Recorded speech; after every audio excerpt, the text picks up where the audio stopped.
Council meeting to order. Councillor Christensen, would you be good enough to provide the land acknowledgement, please? We acknowledge that the land upon which we are gathered is the traditional territory of the Yadawandurong, the Haudenosaunee, and the Anishinaabe people. We are the beneficiaries of ancient agreements such as the dish with one spoon between the Anishinaabe and the Haudenosaunee, who agreed to share the abundance of the land through peace, friendship, and mutual respect. The two-row wampum, by which the Haudenosaunee welcomed the settlers and agreed to share the land in mutual respect, and the Treaty of Niagara, considered a fundamental document by First Nations in all future relations and treaties with the British.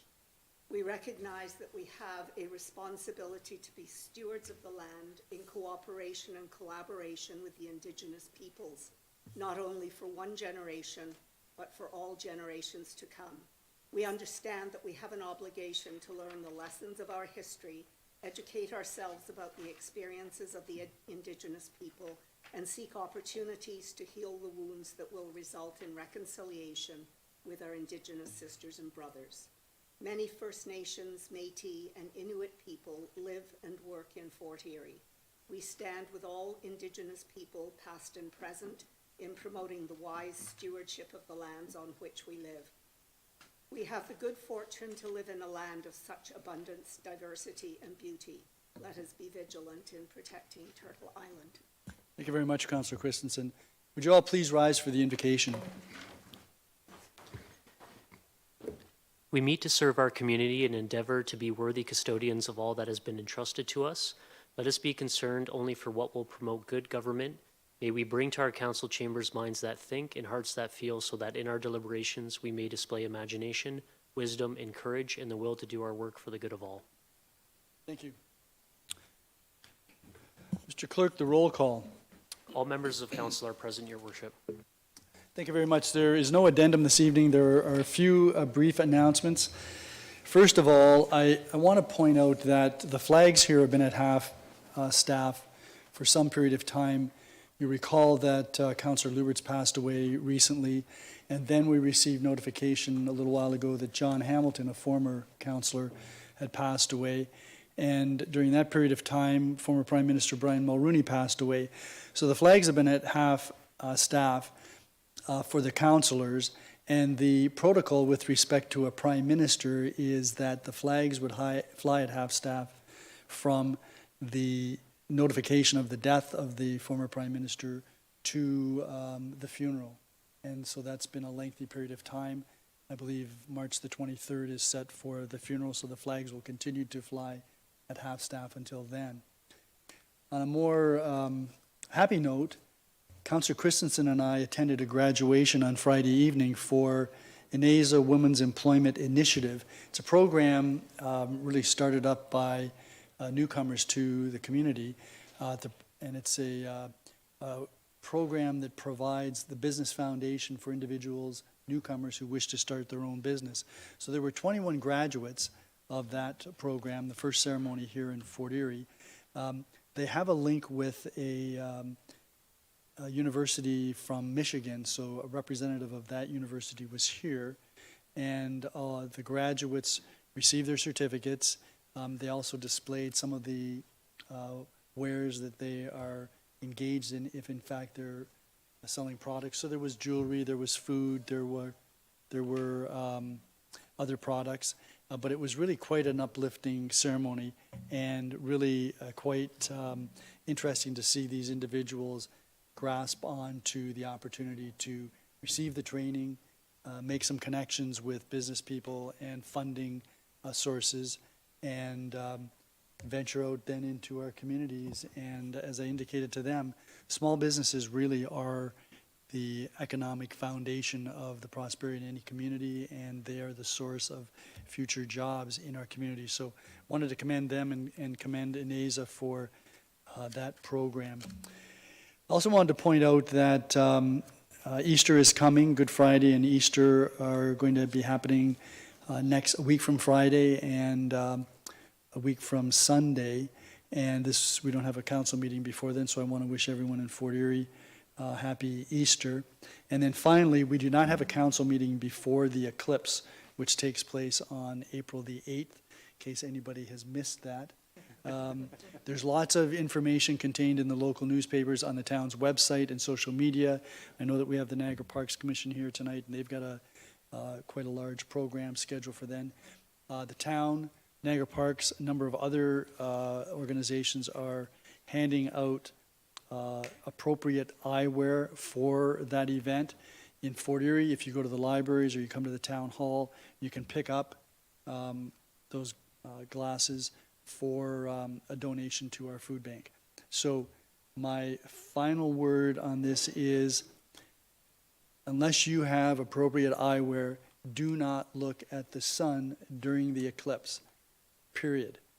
Okay, I also have one other announcement relative to an open house that is, didn't find its way onto our agenda, but it's an open house with respect to 255 Emmerich Avenue, a proposed draft plan of condominium at what used to be the Phipps Street School, or Rose Seton School for those of us born in the last 100 years. That meeting takes place Thursday, March the 21st, that's this week, at 5 o'clock in the Atrium Town Hall. Are there any declarations of pecuniary interest? Okay. Councillor Flagg. Thank you, Worship. Just notices of upcoming public meetings. So 7.1 and 7.3, I'm in the catchment area for both of those. So more of a notice of upcoming pecuniary interest. Okay. Any others? Sorry. Okay, so I'm going to go then to notices of upcoming public meetings and open houses. There's an open house scheduled for 1127 Garrison Road. That's a proposed zoning bylaw amendment, and that takes place this Wednesday, March the 20th, 5 p.m. in the atrium of the Town Hall. There's also a public meeting with respect to a proposed zoning bylaw amendment, 146 Hahn Road, and that is scheduled for here in the Town Hall Council Chambers on April the 9th at 6 p.m. The information report relative to that application will be available on by 5 p.m. on Wednesday, April the 3rd, 2024.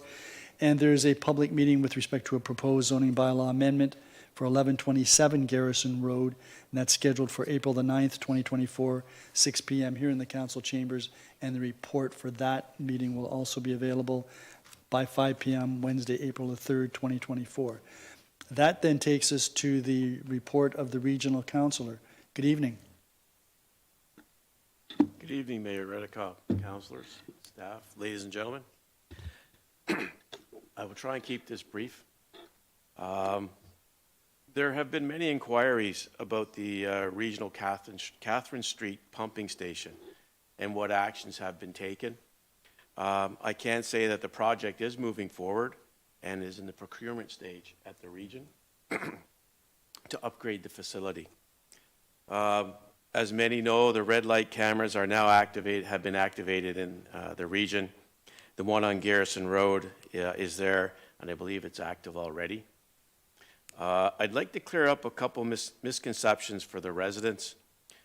All the monies that are received from the cameras, along with those from the speed cameras, are being part of the Vision Zero program from the region. The region's portion goes back into the program to make our roads safer. It invests back into the program. I do believe that the town of Fort Erie also receives a portion, but I believe there are caveats with regards to how the money is spent. The region is looking for qualified community members to be a part of the Transportation Strategy Steering Committee. This is a volunteer advisory committee that will have input on the region's transportation network, both for moving people and goods on our roads.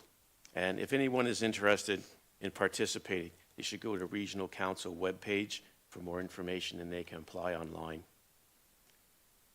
The region has developed a poverty reduction strategy for 2024 to 2028. The goal is to focus on 8 areas that will have an impact on poverty in the region. For each of these, For each of these areas, recommendations have been made after extensive research was conducted and best practices observed. The areas that are being focused on through the strategy are the Indigenous well-being, food security, housing, income, early childhood development, employment, mental health and addiction, and transportation, as they all play a part in poverty. The strategy was developed by a cross-section of our communities, through our communities, including those who are less fortunate. Brock University and Niagara College were active participants in the research and the development of this. As the program rolls out, I will continue to keep council up to date.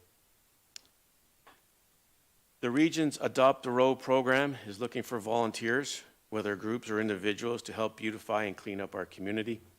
Region staff will work with those volunteering to coordinate the removal and disposal of garbage that is collected along regional roads, the right-of-ways. The region does recognize those participating with a customized road sign with a group or organization's name, which is placed in the area that has been adopted. I had intentions of talking about the Niagara Parks Commission, but I believe I will leave that up to them. And I believe that is all I have for now. Thank you very much, Councillor Encina. Are there any questions of Councillor Encina? Councillor Dubanow and then Councillor Noyes. Yeah, thank you very much, Your Worship, and through you to Regional Councillor Encina. Good to see you this evening, Tom. Just a quick question with regard to the automated speed enforcement and the red light cameras. When the region has had a fiscal year of the revenue minus the processing costs and everything, will we be provided with a report to find out exactly what the plus or minus, depending on where it falls, where it sits? Through you, Mayor Redekop. The analytics are being done now as we speak. I can share that after the first month with the cameras, there were over 1,000 tickets that were issued just with one camera. They are compiling the data, because I brought that up at the region at Public Works. They are compiling the data in quarters.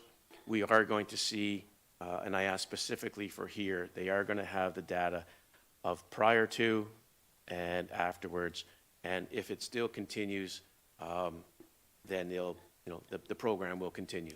And it's going to be, they'll look at it again, whether it needs to be updated, whether they need to change locations or whatever. And thank you very much for that answer. I'm certainly looking forward to seeing revenue minus expenses to find out where the net gross amount is, or sorry, gross net. Yeah, I think you know what I mean. Yep. Just to follow up on the traffic cameras, do we have an idea of what level they kick in at? I've had. Now, mind you, this is anecdotal, but I've seen some concerning conversations where individuals have mentioned that they've been ticketed for going 43 or 44. That's a little concerning for me, knowing that, you can change the tires or something on a vehicle and it can affect your speedometer to that amount. Of course, anecdotal does not mean I have any proof. So I'm just wondering, is there anything you can tell us right now kind of to set our mind at ease that it's a little more reasonable, kind of discretionary, what we'd expect from a police officer and not right down to 41? Through you, Mayor Redekop. And you are, from my past experience, you're absolutely right. Vehicle speedometers are not accurate. They're very close, but they're not accurate. The radar devices themselves go through a tuning process, and they are usually they're calibrated after every few months, or around a few months, a few hours or so. They have to be calibrated. But even still, that's why there's that buffer that's built in. It was always, in my day, it was anywhere from 5 to 10 kilometers. That anything below that, you could fight it in court because there are variances. And yeah, it's very good to know. So these can still be taken to court. You still have that right? Okay. Absolutely. Thank you very much, Your Worship. Councillor Noyes. Thank you, Mayor Redekop, through you to Mr. Encina, Councillor Encina. On the same line, in regard to the automated and speed enforcement, I can remember when we first received the information, about 2 years ago now, I think?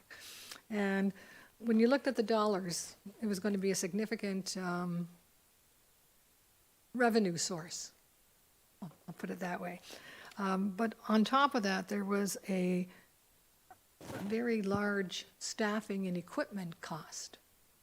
Now, when you're dividing up the money to give to the town or to give to the region, is the division divided after all the expenses and the staffing have been paid for? Okay. Yes. That was my one question, thank you. So that answers that. And in regards to the litter, we actually brought this up last week or the week before in regards to littering. And we haven't really discussed it yet, but I think there probably will be some discussion on this council. Has the region thought about any do not litter signs or fines related to the litter, like more public? Thank you. Through you, Mayor Redekop, I know Waste Management and Public Works have had a campaign going on the radio and on, I believe, they were in print, about if you see it, report it. That was with illegal dumping. I will find out and I will ask if there is anything that we have with regards to littering, and I will make sure I get that to you. Thank you, that's all. Any other member of council? Councillor McDermott. Yeah, just going back to the automated camera, what is the average time from the time that, like if you drive through and you see that flash, you've pretty much been caught. So what is the average time between the time that you have that flash and the time that you actually get a ticket? Through you, Mayor Redekop, I believe the time frame is roughly 3 weeks. That has been a bone of contention at the region. We have brought that up at committee because what we've been advised is that everything has transferred to Toronto. They are the people that are doing all the issuing of tickets and everything else. They actually have someone who actually goes through everything and actually visually ensures that, yes, a ticket is valid or a ticket is not valid to be issued at this point in time. So that whole process, they're saying 3 weeks is average. We're hoping that it can be brought down even more. It should be brought down even more. Thank you. Thank you. And I guess, Councillor Sin, if you don't go over 40 kilometers an hour, you don't get a ticket. Yeah. I wonder if that's a defense. In the past, that hasn't gotten very far. With respect to that automated camera on Central Avenue, does that operate 24 hours or only during the period of time when school is in? Through you, Mayor Redekop. From what I understand, it is when school is supposed to be in. It doesn't take into account that it may be a PD day. It doesn't take into account that it might be a holiday that day. They're geared for when school hours, during the days of school, and not the weekends. Can you maybe just confirm that? Yep. And let us know? Sure. Because I know a lot of people are avoiding that entire area. Yeah. But maybe they can go there after school. Any other questions? If not, then we have a presentation this evening from the Niagara Parks Commission. We have both April Jeffs, who is the chair of the Parks Commission, and David Adames, the CEO. And it's nice to have both of them here in the council chambers in Fort Erie. Welcome. Yeah, thank you for having us, Your Worship. It's great. It seems like it wasn't that long ago that we were here last year, and I think you missed it in my remarks at our last regional council meeting, but I had mentioned there was a snowstorm when we came last year, and I said, but that is not going to happen this year because the weather was so nice. I know. So that one is on. That one's on me. So I don't know if we're waiting to queue up the presentation or okay. Yeah. And then we had an opportunity to take a look at this in advance, and it's good news. I think so. And I did this last year. I'm like my mother, who unfortunately is no longer with us, but I get a little tech, I have tech issues. So am I just kind of clicking along or? Okay, all right. So we'll kick this off. All right, so thank you again for having us. And I am April Jeffs, Chair of the Niagara Parks Commission, and I have with me tonight David Adames, who is our CEO, and we are really glad to be able to be here. And so I know a lot of you already know this, particularly, because we were here about a year ago, but I'll just run through quickly. The Niagara Parks was founded in 1885, and we operate under the Niagara Parks Act. And our two founding principles were that the parks would never be a burden to the taxpayers of Ontario, and that as much of the parks as possible would be free for everybody to enjoy. We are board governed under the Ministry of Tourism, Sport and Culture, and the Honourable Minister Neil Lumsden is currently our tourism minister. He's been very supportive, has come down on several occasions, and we see him quite regularly. We are a 12-member board, so again, I am the chair, and of course, your worship sits on the board, as well as our regional councillor, Tom Insina. And we just recently had a new vice chair appointed, Commissioner Graham Coveney, who's now our vice chair. Vice Chair Coveney served, I think it was a couple years ago, and then now he has been reappointed as vice chair, so we're happy to have him back. Our mandate is to be the environmental and cultural stewards of the Niagara River corridor, and our vision is to be one of the most spectacular parks in the world, which is partly why I think everybody's coming here on April 8th for the eclipse, but we'll touch on that a little later on. And so just to go over a bit of our funding and operations, we are one of the region's largest employers, about 1,800 at peak season.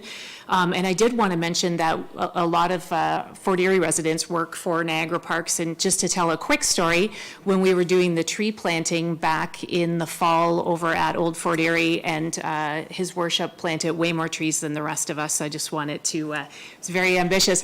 But on the way here, I stopped on Garrison Road. Sorry? Yeah, I know that was disappointing in the end. On my way here, I stopped at a convenience store on Garrison Road, and the gentleman who ran it saw my jacket and was telling me that his mother worked for the parks for 40 years. And I love hearing those stories. And any chance I get, I let people know that, a lot of people who have worked for the parks have worked there 20, 30, 40 years. So, I really believe and see that it's a fantastic place to work. And we've already had two of our job fairs, and they were, a huge success. So we look forward to this year. So our operating budget covers payroll and operating expenses for the revenue-producing operations, and as you know, we are fully self-funded. And then the capital budget covers the investments into deferred maintenance, and then we have some major capital projects scheduled for 2024-25, so the marine development, which I'll touch on in a second, marina development, and then the replacement of Niagara's Fury. So the redevelopment of the marina, I am particularly excited about, and that was something that was important to me in my time as Parks Chair, because I had, talked to different people, and I knew it was something that was important to the residents of Fort Erie, and I think maybe they felt it had been, forgotten. So we are going to make an investment up to $19 million to redevelop the marina at Miller's Creek, and some of the goals include increasing public access and just overall enjoyment of the marina, and then aim to establish a new waterfront recreational destination along the parkway, and then support new visitation and growth in the community. So we have the RFP that'll be issued this spring, and it's important to note Niagara Parks will remain the owner and operator of the site. And then we just recently did a public engagement exercise to get feedback, and we had almost 300 responses, which is huge. So we were really, really pleased with that. And then there will be a boating season this year, but once we start construction, the marina will not be open for the 2025 season, but then reopened in 2026. So we are really, really excited about that. And it's just such a beautiful spot. Every time I drive out there, we just see the potential, and have had a lot of discussion. I know both Mayor Redekop and Councillor Insina, have weighed in on this, a lot, and given us their input, and we're really excited about it. And then the solar eclipse, which is the big talk all the time. So I'll let David, speak more about this, but I wanted to mention that. I want to thank you because I know there's been a lot of collaboration between the parks, but between the town of Fort Erie about planning for this and the safety and everything moving forward. So we've really appreciated working with you on this. And I think we all aren't 100% sure what the numbers are going to be like, but I know that we are well prepared. So thank you again to everybody. And we have some programming both happening at Old Fort Erie and then also down at the power station and other points down in Niagara Falls. So with that, I think I will ask David to take over, and I want to thank you again for having us. You're welcome. Well, thank you, Chair Jeffs. Good evening, Mayor and Council. Thanks so much for the opportunity to be here tonight. And as Chair Jeffs was saying, we very much appreciate the collaboration that we have with the town of Fort Erie on events like the solar eclipse. So here in Fort Erie, we really have two main nodes during the solar eclipse, down at Old Fort Erie along the South Niagara Parkway and in Queen Victoria Park in Niagara Falls. So we're working with, this is a nice bi-national effort as well, so with our friends at the New York State Parks, they were bringing in reps from NASA, so we've reached out and working with them to bring not only reps from NASA, but also the Canadian Space Agency. So there'll be speakers at Old Fort Erie, in the Visitor Center, in the theater, on various days of the weekend leading into the eclipse. So those are free events for residents to sign up on. So again, niagaraparks.com/eclipse, the last bullet point on the slide here. We're adding some extra sessions as well because the initial uptake was very positive. So I think the initial sessions were sold out very quickly. And then other free public programming at the Butterfly Conservatory, at Table Rock, and the Niagara Parks Power Station. So again, lots of activity going on. And then to close the rest of the day, the afternoon, the evening, the free concert in Queen Victoria Park as well. So 3 weeks today. Put a finer point on it. Other projects with Fort Erie, of course, we have a service agreement with the municipality. We work with a number of your departments and a great staff team through CAO Chris McQueen. The key work that we've done also recently, the Gonders Flats restoration site, that was also a multi-party partnership, Niagara Peninsula Conservation Authority, Ducks Unlimited, many other funders. That was the largest wetland project in Niagara over the last couple of years. So we'll have a ribbon cutting event in the spring. Of course, all of council will be invited to attend that. Repairs and maintenance along the Fort Erie shoreline, the break wall. So the majority of the repairs have been completed. We'll do some final work this coming spring. Thank you for your patience with us. We had to get through the COVID period with our lower income, but we were able to invest significant dollars in that break wall this year. Road resurfacing, we spent about $1.8 million on the South Niagara Parkway in 2023. This year, service roads 2, 3, 16, and 27 will be redone. So that's another set of capital investments. As you know, we're the overall stewards of the whole 56-kilometer corridor. We've had this slide up before. I think one of the recent announcements that we're very proud of as well is we're moving forward with the second power station redevelopment. We signed a letter of intent with Pearl Hospitality. That's a very significant part of Niagara's history, hydroelectric power generation, so to have another power station redeveloped. That's new from last year when we were here. And also continuing the reestablishment of the Niagara Parks Foundation, which we'll talk about in just a moment. I think you're familiar with this slide. These are all our front-facing operations at Niagara Parks. So all of our moving left to right, attractions, nature and gardens, heritage sites, culinary, golf, etc. And again, I know that you've already received this presentation, but if there are any questions on our various operations, we're happy to take those a little bit later. Environmental stewardship. I always talk about our balanced mandate. I think Chair Jess mentioned this on slide number 2, supporting environmental and cultural stewardship on one side and tourism on the other. We always keep that mandate in balance. So we're very proud of the environmental stewardship work. It's guided by that 10-year plan from 2020 through 2030. Just a couple of highlights here. I think they're really pertinent for the South Parkway, the coastal wetland restoration work, urban forestry management, so planting, and we planted over 7,000 trees at Niagara Parks last year. So our goal is to have net 5,000 trees.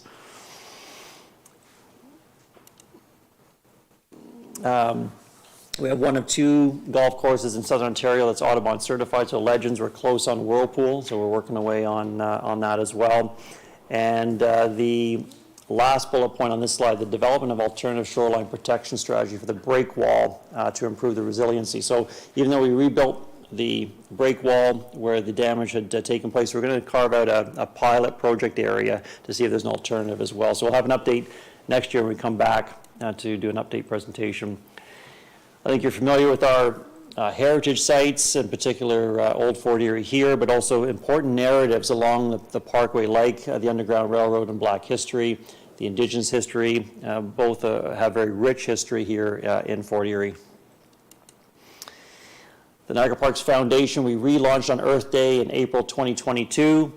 Debbie Whitehouse, a former long-term employee with Niagara Parks over 33 years. Debbie is the chair, works very collaboratively with Chair Jeffs for the Niagara Parks Commission.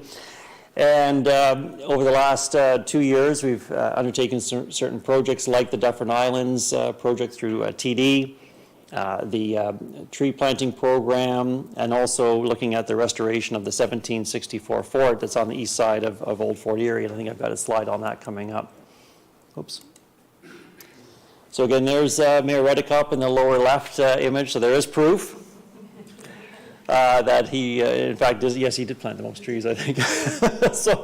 And it was amazing how quickly 100 volunteers can plant that many trees. And so I think next year at our community, or we're going to have a couple of community tree planting. We're going to bring more trees in because the folks do plant very quickly. But what's really intriguing about when we have and host these tree planting opportunities, so many people come out who have never planted a tree before. And it's very rewarding to see that happen, especially when it's a family planting a tree together for the first time. And then the 1764 fort. So this is the oldest British military fort in Ontario. It is on the water's edge. So through that archaeology program that we undertook with Wilfrid Laurier University, they did an awful lot of work on the site. So we'll be bringing forward an interpretation program through the Niagara Parks Foundation to bring that site to life in conjunction with the existing Old Fort Erie. So that might include virtual tours, periodic tours, content in the visitor center to encourage people to go over and visit the site, and then see what we can do actually on the site with interpretation signs and layout. So more to come on that in the next couple of months. What else is new in 2024 at the Niagara Parks Power Station, building out the interpretation there. We'll be adding audio tours and updating the nighttime experience to extend the hours. You're all shareholders in all of Niagara Parks, but very proud to say that with a $25 million loan that we took to fund the adaptive reuse, we've already paid back $7 million of the $25 million for that project. So we're well underway to paying that back. We'll have a new bistro and wine bar in Table Rock to feature Niagara VQA wine and Niagara craft beer. We'll reopen the Whirlpool pub at the Whirlpool Golf Course, and we'll have a new Indigenous theme audio tour at the Niagara Glen. Explore the Niagara. We've enjoyed the collaboration with town staff, along with the Town of Niagara-on-the-Lake and City of Niagara Falls and Parks Canada. ExploreTheNiagara.com is a live website that builds out narratives around Indigenous history, Black history, nation building, War of 1812 Fenian raids, and also nature and gardens. So that has been very well received, and we've built a new Indigenous tour that takes in the entire corridor, and more content is being developed for that program. And I think with that, we will open up for any questions from council. Thank you very much. Any members of council have any questions? Councillor Noyes. Thank you, Mayor Redekop, through you to Mr. Adams or April. In regards to the, where was going to start here? The marina. I know that you mentioned in your presentation that you're going to increase public access. Does that also mean perhaps more docks? Is that part of the plan? Sure. Through the mayor, no, thank you for that question. So today we have about 105 slips. The plan is to minimum double that to 210. We're going to try to get it to 250 if we can. So those will be seasonal slips, and then we'll have a series of transient slips, so some overnight guests who could come in. I would suggest probably 15 to 20 transient slips. So when we undertake a bit more work, we're going to come back out for additional public consultation on design. So again, it will be shared with council in terms of what that design looks like. Other public access will include areas for fishing excursions, perhaps for kayaking as well. We'll be putting in, redoing the public washrooms, having a cafe on site as well on the river's edge to have that experience with access to the river's edge. Thank you.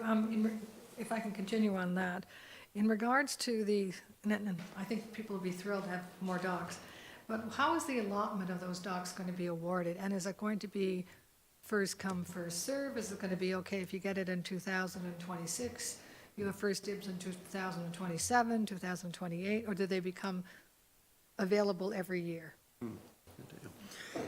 So through the mayor, so we're going to work out the details about the allocation. We are going to look at giving first option to existing slip holders to come into the new marina. But again, there's about 105 slip holders today. So there'll absolutely be opportunity for new slip holders going forward. Now we'll have to look at the plan from 2026 going forward, whether the same slip would be awarded each year to the same boater. So I'll take that back in terms of the consultation side of it. But I want to be assured existing slip holders will be given an option to become slip holders at the new marina, and then we'll open up to others as well. And you're going to be working this out, so I'll ask this so you can put this in part of your conversation. In regards to the slip holders that you have now, those slips holders cannot transfer the slip to somebody else.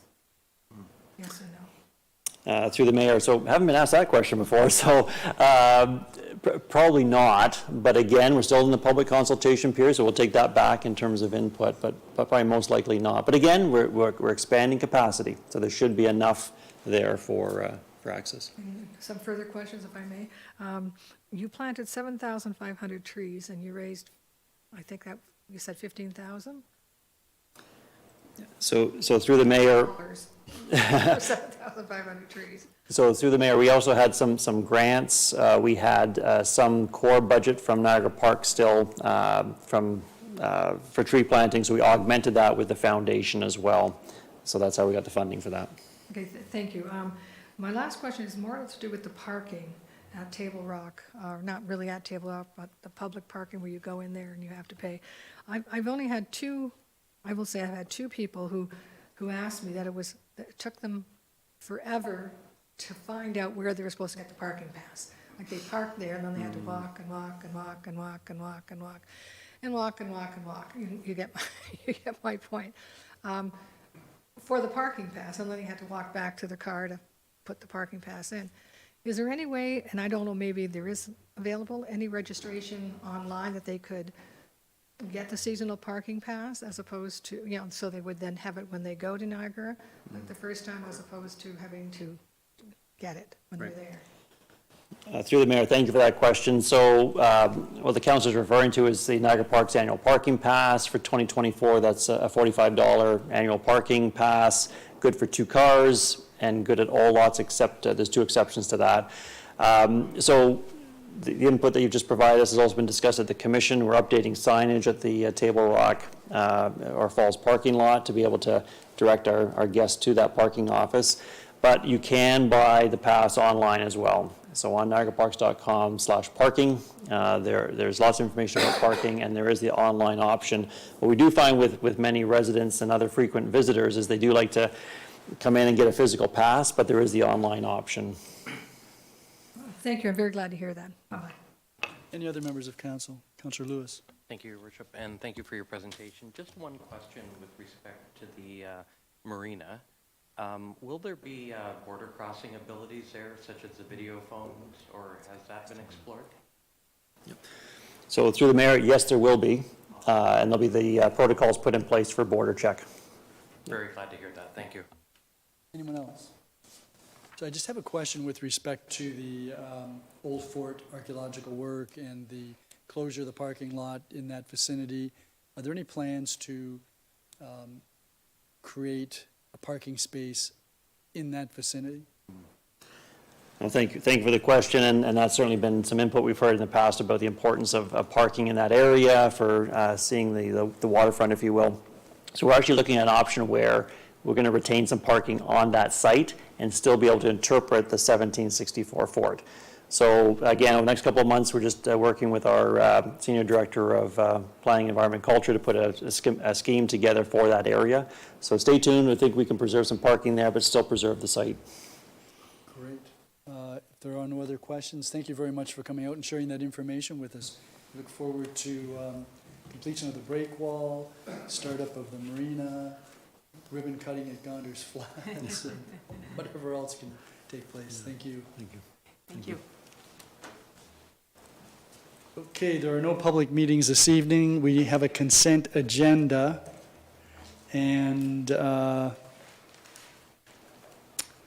so if I were going to look for somebody who might have this, I would look in my black folder and see that Councillor McDermott has the resolution with respect to the consent agenda. But before I get there, are there any items that anyone wishes removed from the consent agenda?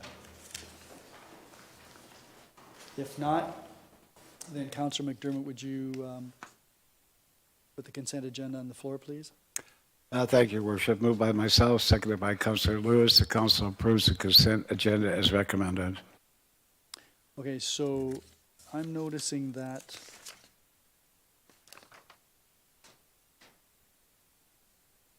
consent agenda includes the fence bylaw, fence report. And I don't know, Councillor Noyes, whether you want to keep that in the consent agenda or take it out. I think I would prefer to take it out.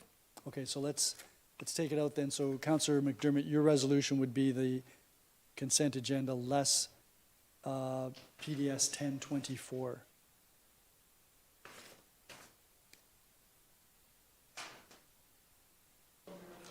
PDS 1024. 11, so yeah, it's 11.4.2.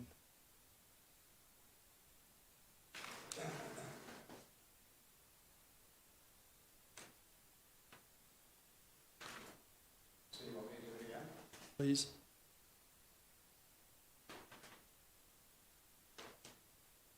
Moved by myself, seconded by Councillor Lewis.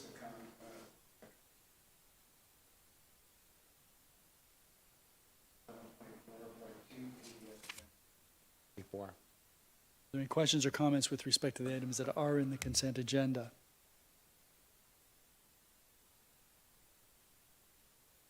Yes, I have questions on a number of them. Yep, go ahead, Councillor Noyes. Okay, in the 11.3.1, the Community Gaming Development Corporation, I see that there's a new allotment for Community Crew organization. I just wonder, what is Community Crew? What do they do? Does anyone here know that? Who do they report to? Mr. CAO. Thank you. Through you to the councillor. The Community Crew is a breakfast program. They run breakfast programs across Niagara. I just know that because I've got some friends who are involved in that program, but that's their charitable focus. Thank you for that. Just a thought that when a new organization is awarded, if we could maybe have a brief discussion on what they do, would be helpful when we're reading, and also good advertising for them too, to make them better known. Then going to 11.3.4, the Crystal Beach Improvement Area. I had a question, or more a comment about that. I see that they're doing some really good activities, events for the eclipse.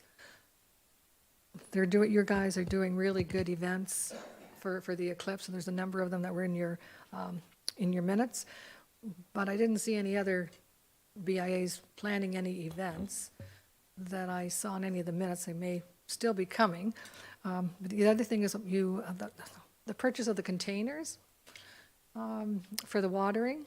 I know I was approached a while ago by the same person, but she never did send me the information. So, and you have, I think you're using 50, and you have 50.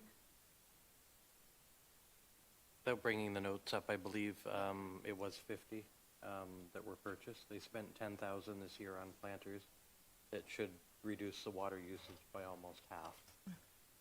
Okay, I'm thinking it's the other way. I think you actually, It's, I think you bought 100, and you're, yeah.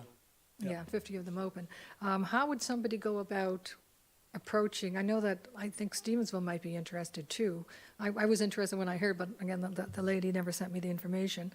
But I think it's a great idea, and I suggested that she send it to the town to look at it, because we are putting, a lot of the BIAs and, or even Stevensville, are putting a lot of money into the watering. If you only have to water it once, I can't remember how many, but very infrequently watering, it really saves a lot of money when the majority of the cost is $10,000 for watering, and you have like 4 different areas that they're being watered. Just a thought, I would like to know how we can get, if another area is interested in them, how they would go about getting them and buying them off of you.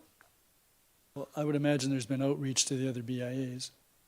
Yeah, and if you want me to interject, I believe how we found out about them was through Communities in Bloom Committee, and I know the Stevensville group, whoever runs that group, was given the information but I can forward you what information I have, at least to their website.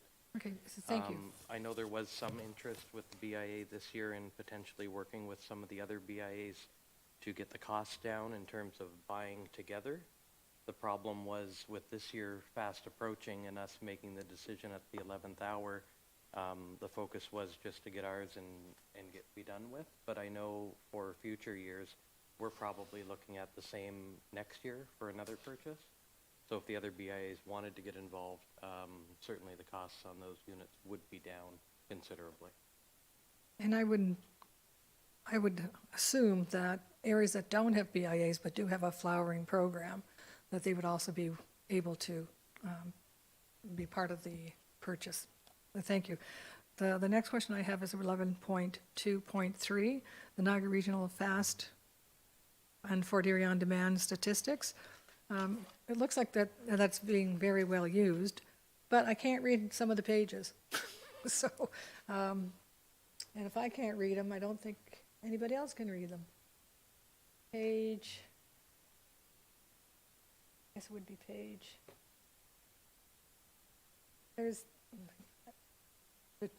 Again, I can't even find the page number on here.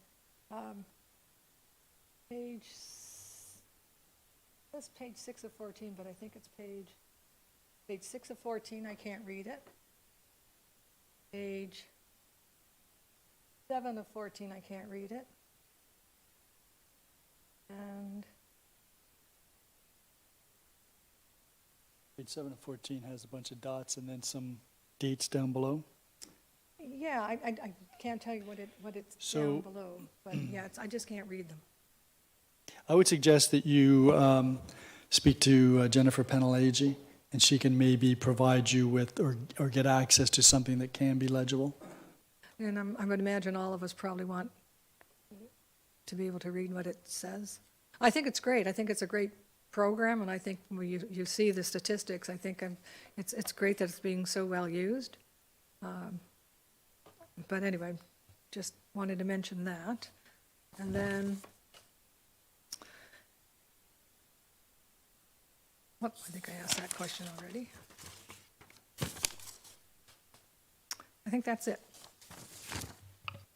Thank you. Councillor Dubanow. Yeah, thank you, Your Worship. Just a few quick comments about some of the correspondence we have here.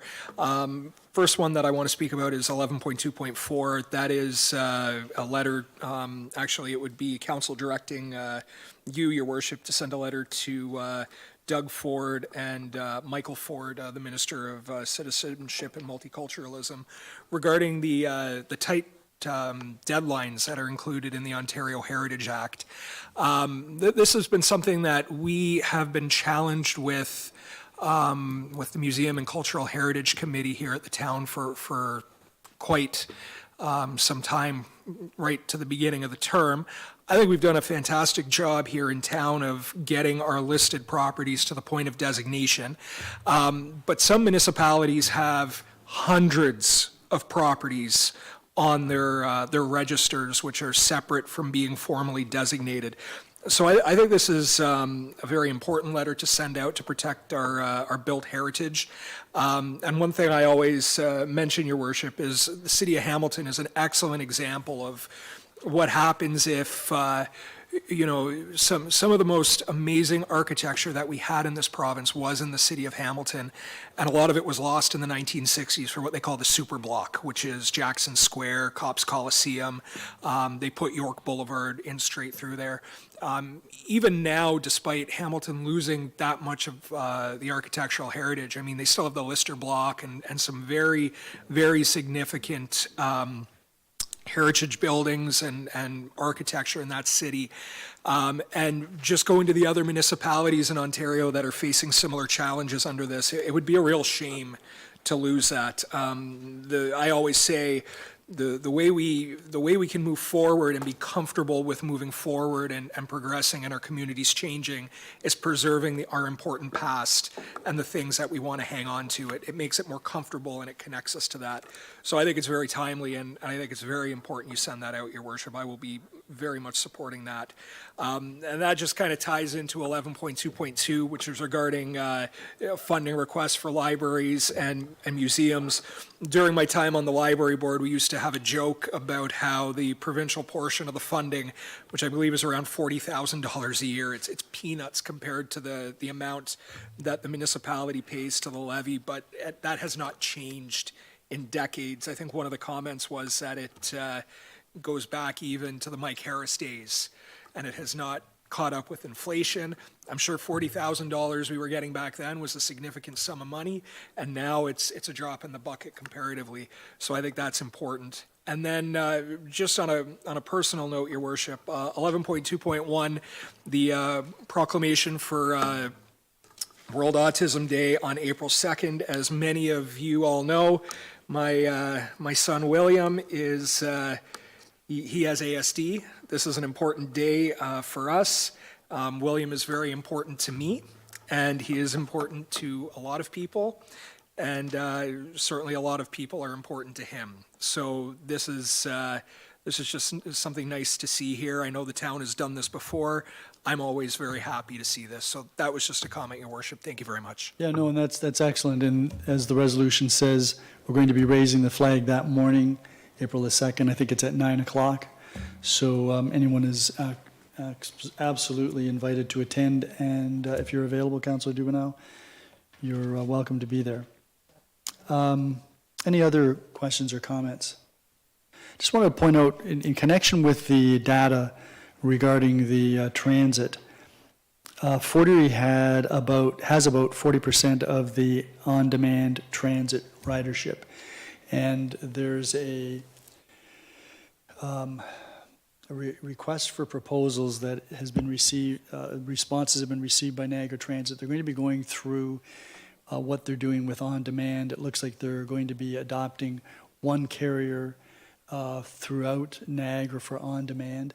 The approach that we've taken in Fort Erie, which was riders would have to go to a recognized site if they lived in the area where there had been previous conventional service or would be dropped off there, wasn't utilized in the other municipalities, primarily because the other municipalities didn't have a conventional service, so they didn't have the bus stops. So it was door-to-door service, which created the expectation that it's something that it's not meant to be. It's a public transit service, and people have to recognize that. So there will be some information coming forward that will indicate what the on-demand service will look like going forward, and I would expect that there will be some changes here. There'll be some changes in hours, but we're going to have to keep an eye on that because some of the hour changes I don't think are going to be accommodating what our residents are used to or may require. So I have nothing further to say on any of that. If there aren't any further questions, I will call the question on the consent agenda, less PDS 10, 2024. All those in favor? None opposed, that is carried. Councillor McDermott, would you be good enough to put item 11 point, is that 4? 11.4. Point 2, which is PDS 10, 2024 on the floor, please. Yes, moved by myself, seconded by Councillor Lewis. that council approves agenda item 11.42 PDF 10-2024. Are there any questions or comments? Councillor Noyes. Thank you. I don't necessarily disagree with the recommendation, but again, I do, I'm the council for the ward where a lot of houses are along Black Creek. And I have had, I think, 2 formal complaints about people blocking the view. And I'm just wondering, would there be any consideration that instead of whatever the current height is, that it be for, if it's at the waterfront, and I know the lake doesn't count because they already have their own rules, be 4 feet instead of the 5 feet, 8 inches, I think is what it is for fences? There'd be a lesser height? Who are you asking? Anybody who wants to pitch in, if that's possible. So you've received the report from staff. Are you looking for a response from staff on that, or are you looking for whether any other councillors are interested in reducing the height? I would be open to both. Okay, so we'll start with Ms. Dilwaria. This is your area. Your Worship, Mr. Jennings is here. He would be able to answer that question. Mr. Jennings, yes, please come forward. I didn't see you hiding in the back. I noticed that. You're a hard guy to hide, though. So, through you to the councillor, it's going to be council direction on if they wanted to change the height along the rear yards. That would be the rear yard of the fence bylaw. Keeping in mind that residents do have a right to their privacy, and the height in the bylaw is made to suit, it gives them an option of a maximum height. It's up to them if they actually want to build to that height or not. Councillor Noyes? Yeah, I can appreciate that, and like I said, I have a hard time necessarily disagreeing with the report because, people have a right to their, you don't have a right to your view, is how I think it was written, and I think that's well expressed. But, so I guess I don't know if I'm gonna have any support there, but again, it's only happened twice in Black Creek that I know of where someone, complained that their sight lines are being affected. So I'm not gonna push it at this point. So thank you. Any other members of council? So don't go away, Councillor Flagg. Thank you, Your Worship. And through you, maybe to Mr. Jennings, do you have the report in front of you? Yes, I do. Could you look on page 6? So it talks about vertical boards on a wooden fence. Sorry, Councillor, is that in the actual bylaw? In the draft bylaw, yes. Fence bylaw, or is that the pool bylaw? The pool and spa. Okay. And it talks about the wooden fence vertical boards, and it says that the boards need to be spaced at least 4 inches apart. I'm thinking that might be a maximum of 4 inches apart, or no more than 4 inches apart. Just guessing that may be a typo or something like that. Through to the mayor, to the councillor, yeah, thank you for that, I'll check that. Any other questions? So, Mr. Jennings, I meant to notify the clerk of this, and I got distracted today. There are 2 section 6s in the bylaw, and so the second section 6 deals with offenses and penalties, and I'm suggesting you might want to make that 6.9 and then just have 6.9.1, 0.2, et cetera.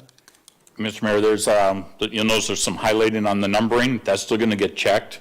These are drafts, so as we get to the final versions, that numbering will be in line or cleaned up. Okay, and then since you're standing there, and I have a question, the section 7 deals with relief from the bylaw. So there must be a process of some sort, because 7.8E talks about comments received. So presumably, if someone applies, and there are some special circumstances that they want you to consider, you, or the director goes through a process. What does that process look like? So, Mr. Mayor, we will actually notify the neighbors. So they are told of the application, and they are provided an opportunity to provide comment back to the municipality. Staff will review those comments and then provide a report to the director, and a decision can be made from there. Once a decision is reached, the neighbors that have brought comments forward will be notified of the decision, and then there's the opportunity to appeal to council. Okay, and then in the pool bylaw, I think it's the pool bylaw.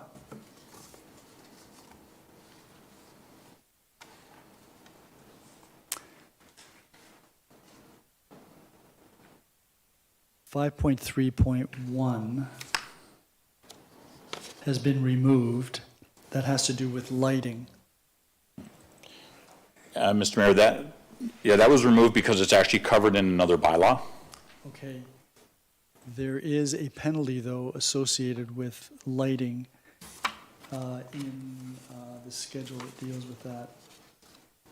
So you may need to take a look at that. Okay. Thank you. I'll look. And then there was one other area where let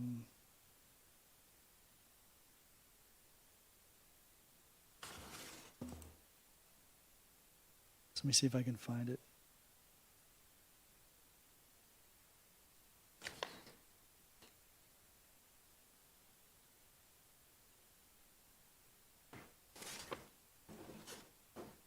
I'll have to alert you to it because there was one area where something was removed, but it didn't, it then left, the thought up in the air. I'm sorry that I can't locate it right now. But I'll bring that back to your attention. Okay. Thank you. Are there any other questions of Mr. Jennings, Councillor Noyes? Thank you, Mayor Redekop, to Mr. Jennings. Mr. Jennings, in regards to sheet metal, I'm envisioning, and I could be wrong, what you see surrounding a junkyard. Am I wrong? Through the mayor to the councillor, not indirectly, no. It could be possible to have sheet metal like that. Okay, so I'm a bit concerned because, again, the only sheet metal I'm thinking about is, like the solid gray steel stuff that you see around junkyards or, automobile places where you go get parts from. I can't remember what it's called. I would hate to see that in residential areas. So we do have one in town. It's done very nicely. That's why we've asked for the condition to put in a uniform color, because we don't want mismatched metals. We don't want sharp edges, so all the edges have to be protected, things like that, to make sure that it is aesthetically pleasing as much as we can regulate. Could we not regulate where sheet metal fences go? Like, in other words, that they limit it to, junkyards and... Through the mayor to the council, yeah, that is an option for council to consider.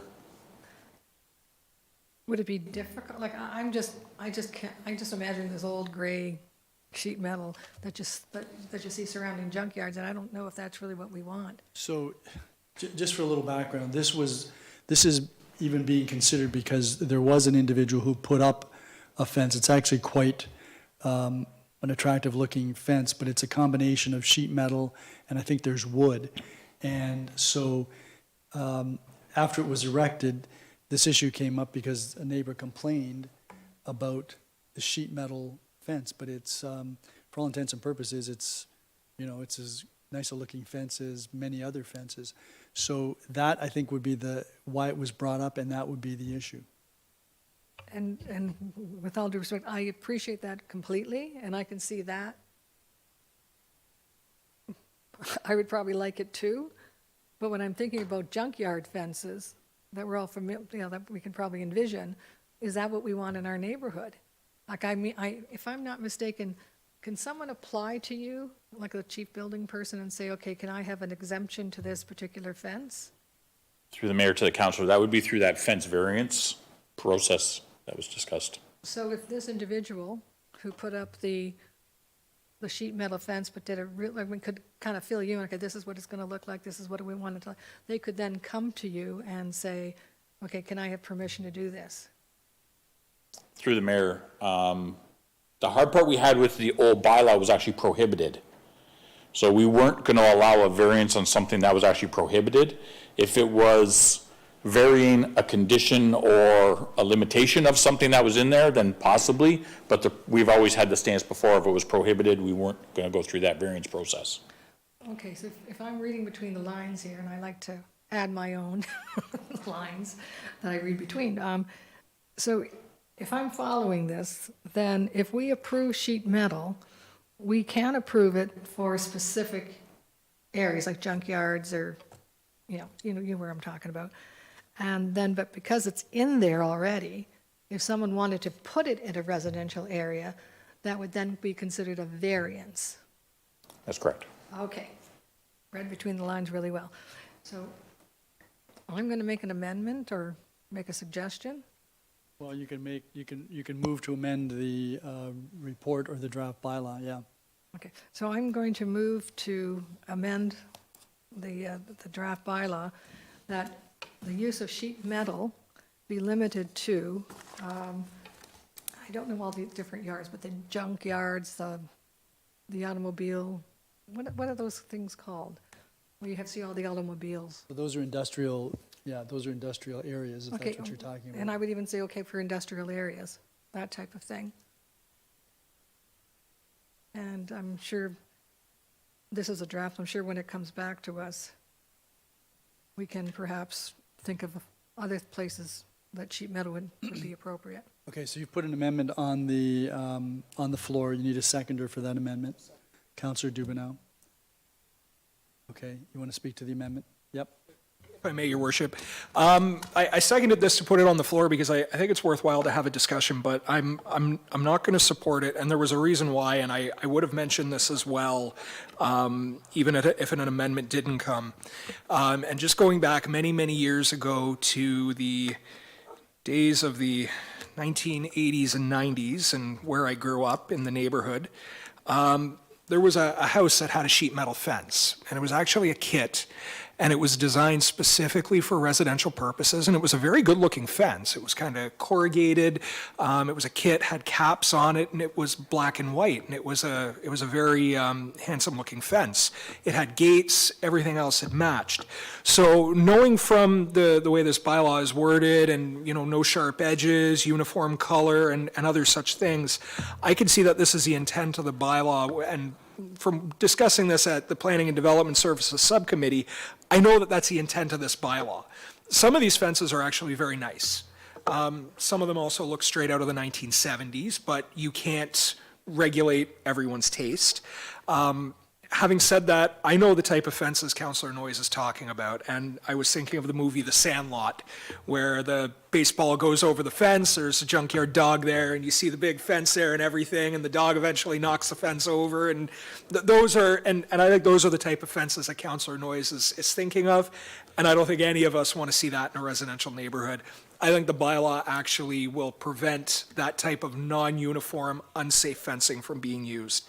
So I wanted to move this, so Councillor Noyes could move this, get this on the floor, have a discussion, ensure that we were all fine with that. But I don't think the amendment's necessary. I think the bylaw captures our intent, and I think we're going to be okay. So I won't be supporting the amendment, but I think a discussion is warranted. Thank you, Your Worship. Anyone else to the amendment? Councillor Christensen. Councillor Dubanow and I must have lived in similar neighborhoods because, yes, and actually I moved into a house that was built in the 50s, and it had the great thing about well-designed sheet metal fences is that they're far more durable and far more easily maintained, ultimately, than wood fences. I found, and there were many in the neighborhood that I happened to live in, that were fine. So, yeah, I would, just as information, I would agree that the intent of the bylaw is clear. And so I would agree with Councillor Dubanow that it's not necessary to add any further restrictions. Anyone else before I go back to Councillor Noyes? Councillor Noyes. Well, if I had faith that this bylaw would prevent somebody from putting up a junkyard fence, is there anything in this bylaw that says that I can't put up this ugly gray metal fence? Well, the provisions of 3.6.5 indicate what is expected if you're going to put up a metal panel fencing. And that's going to be scrutinized by the building inspector before a permit is issued.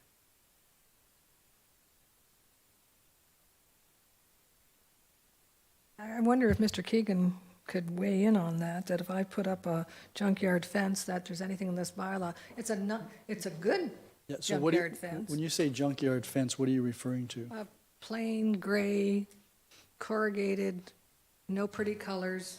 It has to comply with, if it complies with section 3.6.5, then presumably a permit would be granted. But there are some provisions in here that indicate, you know, it's got to be uniform color, there's got to be certain spacing, there's got to be wooden supports, horizontal rails. So it's, go ahead, Mr. Jennings. Through you, Mr. Mayor, to the councillor. There are other provisions in the bylaw as well that will deal with things like the structural integrity, to make sure it's solid, it's not going to fall over. We can't regulate color. If somebody wants to go fluorescent orange, they're allowed to do it. The same as they paint a wood fence, we don't regulate the color. We just look at the actual structural integrity and if it complies with the remainder of the bylaw for access and safety. So if I wanted to put up a junkyard fence and I met all those criteria, I could put up just a gray, ugly, corrugated thing with the supports that I want. Through you, Mr. Mayor, to the councillor, yeah, we're not going to judge color. And I wouldn't have to get permission, it would be covered under this. Yeah. Okay, thank you. Okay, so the amendment's on the floor, unless anyone else wishes to speak to it. I'm going to call the question. All those in support of the amendment to limit sheet metal fencing to industrial areas? Opposed? Okay, that's defeated. Councillor Noyes, you still have the floor. No, I'm fine. Okay, are there any other Just a questions? registered vote, I'm sorry? like a registered vote? Yep, sure. So, Mr. Jennings, while I found what I was looking for, and then I may have lost it.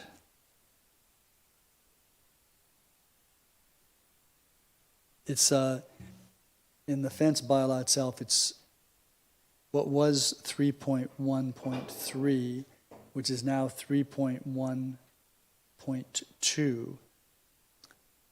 The subparagraphs have been stricken, which just leaves the first part of the subparagraph, which kind of ends without a conclusion. So no person shall construct or permit to be constructed or maintained within 4.5 meters of the street line in a front yard, blank. So you'll need to take a look at that.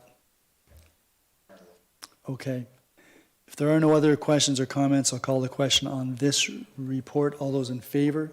Sorry? Oh, recorded. Mr. Todd, recorded. Councillor McDermott, I support it. Councillor Christensen, I support it. Councillor Lewis, Yes, support? Councillor Flagg, Support. Councillor Dubanow, Yes. Councillor Noyes, No. Your Worship. Yes. That carries. Okay, so that takes us then to reports of which there are none. New business, and we have some resolutions there. Councillor Noyes, you have the resolution with respect to National Volunteer Week. Moved by myself and seconded by Councillor Dubanow, whereas the National Volunteer Week theme for 2024, Volunteering Weaves Us Together, reveals that the importance of volunteering to the strength and vibrancy of our communities through the interconnected actions we take to support one another. And whereas through volunteering we experience our interconnectedness, making our lives more meaningful, and whereas during National Volunteer Week 2024, we celebrate the contributions of Canada's millions of volunteers, their time, their talent, and their energy, which strengthens the fabric of our community. Now therefore be it resolved that Council proclaims April 16th to the 22nd, 2024 as National Volunteer Week, and that Council expresses appreciation and gratitude to all volunteers in the town of Fort Erie for their empathy, dedication, and commitment to our community. Thank you. Are there any questions or comments? All those in favor? None opposed? That is carried.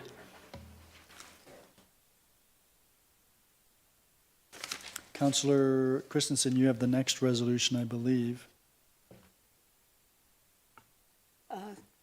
Excuse me, moved by myself and seconded by Councillor McDermott, that Council receives the memorandum from the Supervisor Development Approvals, Curtis Thompson, regarding the Ontario Land Tribunal final decision on the zoning bylaw amendment for 0-01589 Rebstock Road.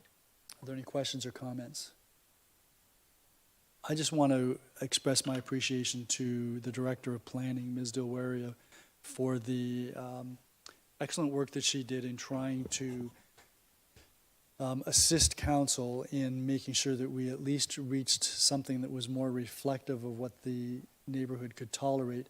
I know that there are many people that live in the neighborhood that still aren't happy about this, but Ms. Dilwaria, you went above and beyond in order to reduce this from 154 units to 90, the density down to 61, and it provides for 50 to begin with. So excellent work, and I know that we appreciate your work on this and your staff. If there are no questions, then I'll call the question. All those in favor? None opposed? That is carried. We have a response to inquiry that Councillor Noyes had raised before.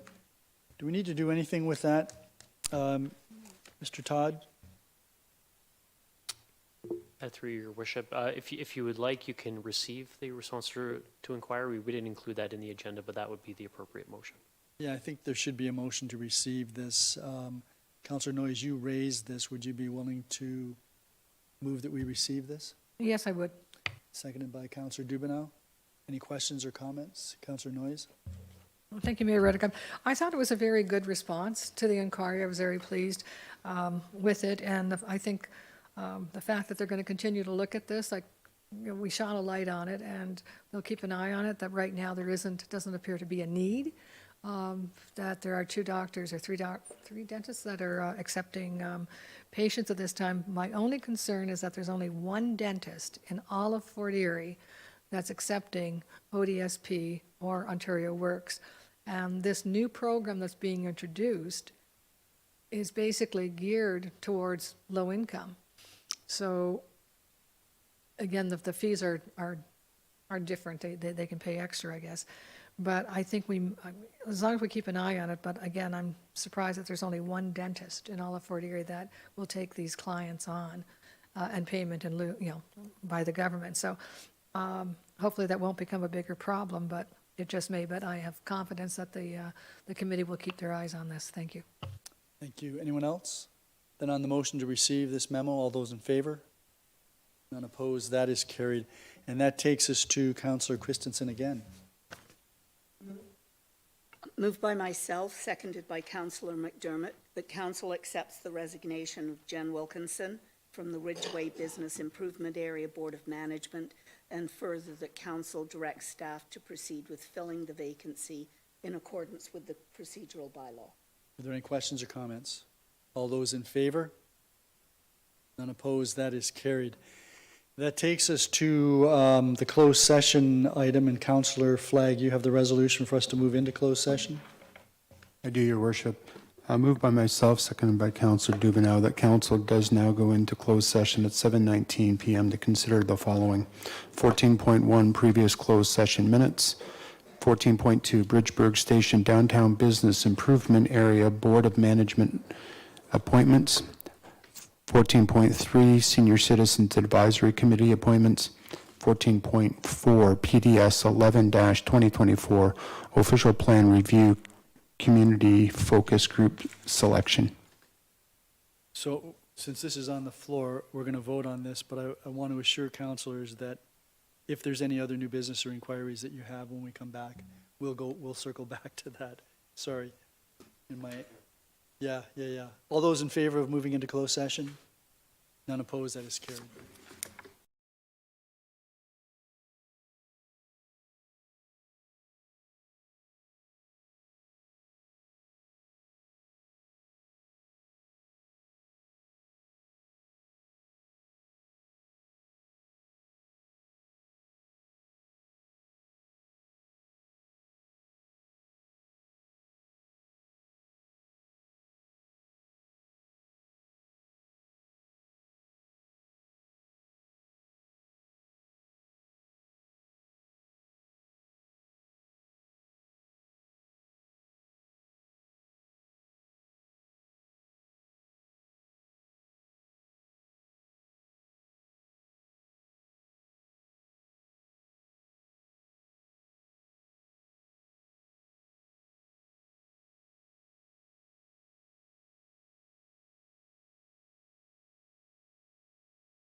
Oh. We're back in the council chamber. Councillor Lewis, you have the resolution for us to rise and reconvene into open session. Thank you, Your Worship. Moved by myself and seconded by Councillor Christensen that council does now rise and reconvene from closed session at 8:00 p.m. with report that, and I'm not going to butcher the names, that council appoints Corinne Antea, Maruna Betty, and Dana Nadeau to the Bridgeburg Station Downtown Business Improvement Area Board of Management for the term ending November the 14th, 2026, or until their successors are appointed, and that council appoints Lida Greenaway to the Seniors Advisory Committee for the term ending November the 14th, 2026, or until their successors are appointed, and further the council defer the confidential report PDS 11-2024 to April the 9th, and further that staff be directed to extend the deadline for applications and re-advise and call for applications. Are there any comments or questions? All those in favor of the resolution? None opposed, that is carried. Okay, that takes us back then to new business and inquiries, and Councillor Noyes, you had indicated some concern about the method of publication with respect to some of the various activities that we're engaged in here. Yes, my inquiries is how can we improve public participation in open and public meetings, and different avenues or ways we may be able to do that. So, Mr. McQueen, is that something that you can take on and perhaps provide some recommendations to council? Yeah, through you to Councillor Noyes, we did have a brief discussion about that. Maybe a good idea to get our communication staff out, give council and the public a bit of an update on some of the social media channels we're using, some of the communication and publication changes that have occurred, you know, with publications with newspapers being somewhat compromised with changes in that industry, and some of the other communication tools that we've been utilizing so that the public's aware, council's aware, and we can be using them and maximizing them to their greatest benefit. Okay. Anything further, Councillor Noyes? Nothing further. Any other inquiries or items of new business? Okay, then that takes us to motions. There are none. Notices of motion. I want to give notice that at the April regular council meeting, I'll be bringing forward a motion with respect to community cleanup, litter resources available, actions that we might be able to undertake, partnerships that we might be able to create. And that is for the, is it April the 22nd? So that's the regular council meeting for April the 22nd. If we're all here after the eclipse. Okay. Any other notices of motion? If not, then that takes us to consideration of bylaws, and I'm going to suggest that we deal with 33-2024 separately.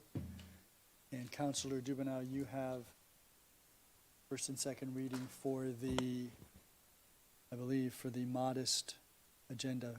I do, and this councillor is very thankful for that, Your Worship. Moved by myself and seconded by Councillor Flagg that the bylaw package containing 34-2024 to authorize execution of a condominium assumption agreement with Ashton Homes Western Limited, Aldo Versello owner, and 35-2024 to amend fees and charges bylaw 176-23, tree protection. Actually, Your Worship, point of order, perhaps we should deal with 35 and 34. Yeah. Okay. Yes, I think that makes sense. Otherwise, we're running into problems with bylaw 35-2024. So in that case, Your Worship, 34-2024 is given first and second reading. Let's do this. Let's just deal with 33-2024 first, and then we can keep 34 and 35 together, depending on what happens with 33. Okay, so I'll move 33 then, and we can deal with that then, Your Worship. Yeah. Okay, let's do Moved by myself and seconded by Councillor Flagg that the bylaw 33-2024 to regulate the destruction or injuring of trees within the town of Fort Erie is given first and second reading. All those in favor? None opposed, that is carried. That bylaw is on the floor for questions or comments. Councillor Noyes. Thank you. I'm going to make a comment first, but then I'm going to hopefully hear from the rest of council. I have several amendments I want to put forth. And I'm not going to repeat what I said at the last meeting, but I will say that the residents' backyards and front yards are not the problem that we have to set a canopy right now, and they are also not going to be the solution to it. I think that we're coming down on the residents when we can all appreciate we have to protect our trees, but again, it's not the residents. Their backyards are not the issue. But anyway, so I'll leave it at that, but I do have 5 amendments that I want to come forward after I hear the rest of the council. So, Councillor Noyes, I'm going to tell you right now, the regular council meetings permit us to speak twice. So if you've got a number of amendments, I would suggest you start putting them on the floor now. Okay, the first one is that the timelines for individuals to replace their tree, as described in our bylaw, that the town also follows the same requirements in regards to, you have up to 2.5 years to replant a tree. Okay, so the way you've worded it, I'm going to rule is out of order. It's got nothing to do with the town's practice. That's a separate issue, and I think we can take issue with the delay in the town planting trees, but that's a separate issue from this tree bylaw. Well, we have $150,000 in the tree bank. Yeah, I understand that. So you'll have to reword your amendment. If your amendment is that a person who receives a permit should be given 2.5 years to replace the tree, that's your amendment. That's already in the bylaw. That is what it is in the bylaw. No, they have to plant the tree, and the tree has to survive for 2 years. No, yes and no. It has to survive for 2 years. They're encouraged to plant it within 6 months, and if they don't plant it in 6 months, they can come and ask for an extension for 1 year. So it's up to 2.5 years. Ms. Dilwaria? That wasn't how I read it. They can ask for 2 one-year extensions.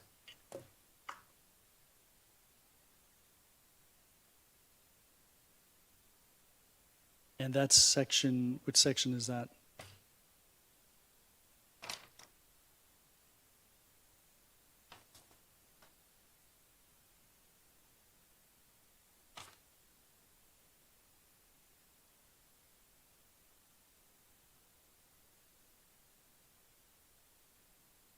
I don't know, Councillor Noyes?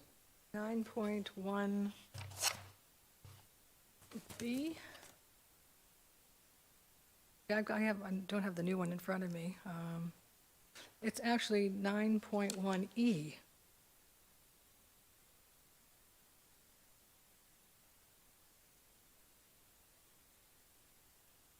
No, that's not where I'm reading it. There was that you can ask for 2 1-year, oh, here, 9.4. It says a permit may be renewed by the director for up to 2 additional 1-year terms, continues with the expiry date of the original permit after a written request from the owner for renewal is made to the director.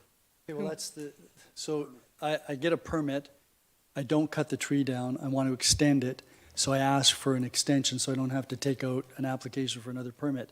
That's what that speaks to. That doesn't speak to you get a permit, you cut down the tree, and then you can ask for an extension to replant the other tree. I believe the intention is that you cut down the tree and the permit requires you to replant within a specific period of time. Ms. Dilwaria, do you have any comment on that?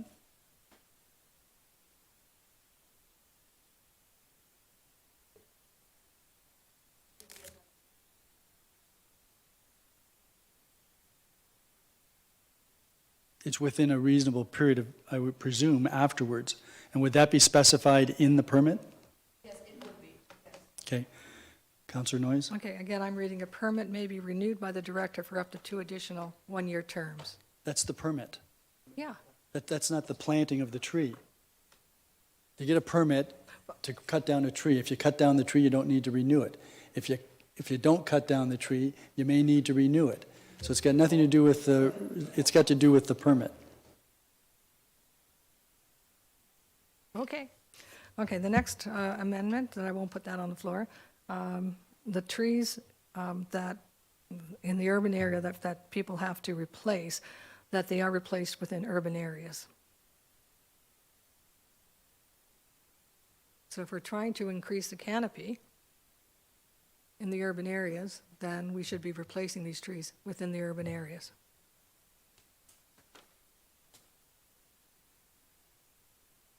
So, Ms. Dilwaria, if you know this,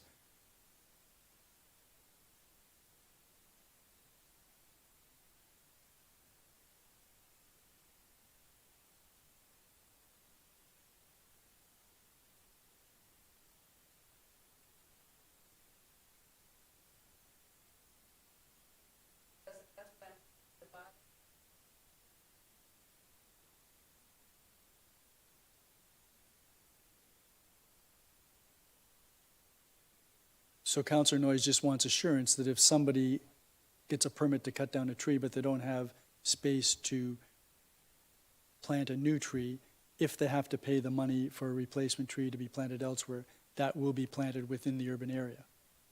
Okay. So, I'm hoping that that's not really explained well in here, that it looks like it says that the tree can be planted wherever the town decides, basically. So the town could decide wherever. I would just like that more clarified in there. well, that would be the policy, and if there's a situation that arises where that doesn't occur, but perhaps, Ms. Dilwaria, we can get confirmation so that councillors have that and it's clear. Councillor Noyes? Okay, the next, okay, I put an amendment that the town provide a subsidy for to the owner for replacement trees for dead, diseased, or invasive. In other words, so that's the amendment, I can talk to it once. So if it's a second. dead or a diseased tree, it has to be cut down, you don't need a permit. I'm not asking for a permit, I'm asking for the town to help the person replace that tree with a subsidy. And I can talk to it once it's on the floor. Okay, well, doesn't need to be replaced if it's cut down. So your point is that if somebody is issued an order to cut down a dead tree, the town should, well then, tell us what it is that Okay. you're driving Okay, at. but the point I was trying to make is we're trying to increase the canopy. Right. We can't control if a tree gets blown down, we can't control if it becomes diseased or it dies for whatever reason, or it's an invasive species that we don't want. That the town have a fund put aside that, let's say, Mrs. Jones has lost a tree because of the wind, whatever, that we help Mrs. Jones replace that tree with a subsidy. Okay, so that's also out of order because this deals with tree harvesting, this doesn't deal with tree replacement. All about tree replacement in here. If it has to do with, this is a tree harvesting bylaw, and the replacement is a condition of getting a permit to cut down a tree. If you have a dead tree, you don't need a permit, period. So if you want to create a fund to subsidize property owners who have dead or damaged trees that need to be removed, that's a new issue. Okay, so that should be in our notice of motion or whatever at a later date. Okay. At a later date. The other, so I'm really going 100 here, that all invasive trees be included in the bylaw. Yep, and that's, If they're not included, there's only 4 listed. right, so the paragraph that deals with that is paragraph 6.1. 6.1. Okay, so 6.1, so you're suggesting that we amend that to read, blah, blah, blah, despite section 5.1, permit is not required under the bylaw for the following activities, provided that written exception letter is provided. So A would be the injuring or destruction of any invasive tree species, including the 4 that are listed. Yeah, well, I think if you put down any, you wouldn't have to list 4.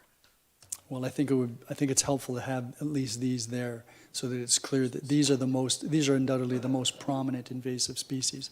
So is there a seconder to that amendment which would read all invasive species including? You got that, Ms. Dilwaria? Okay. Councillor Christensen is seconding that. Any comment by anyone on that? All those in favor? None opposed, that is carried. Councillor Noyes? The only other comments I had, actually, some of them you've asked on your bylaw. The cost for an arborist report was about $130, just to let you know that. And I'm just wondering about with minor variances, this is more of a question. If it's a minor variance, all trees are counted. In other words, it doesn't matter the size. I think there's probably a minimum of 12.5 or whatever, but it says all trees. So that if someone's going to put up a garage or increase their patio, or even that all trees, even a minor variance would require them to replace all trees, not just on a 1-to-1. Could be on a 3-to-1 or a 4-to-1 or a 8-to-1. Are we comfortable with that? In other words, if somebody has to remove a tree because they want to put up a garage and minor variance, and it happens to be this big, they're going to have to replace it with, what was it, 12, 13 trees? I'm sorry, minor variance to do what? To build a garage? Yeah. Well, you'd have to get a building. Something a minor variance, like let's say you want to extend it or something like that. There's minor variances that we get all the time, that it can be within 2 feet of the property line, or, smaller this or smaller that there's minor variances that come up. Like, for instance, I went for a minor variance that rather than having a 55, 60-foot lot, that the variance would be, that the frontage would be 55. That was considered a minor variance. So the minor variance in itself doesn't require the removal of a tree, but if you're going to get a building permit, that is dealt with in this bylaw. Ms. Dilwaria?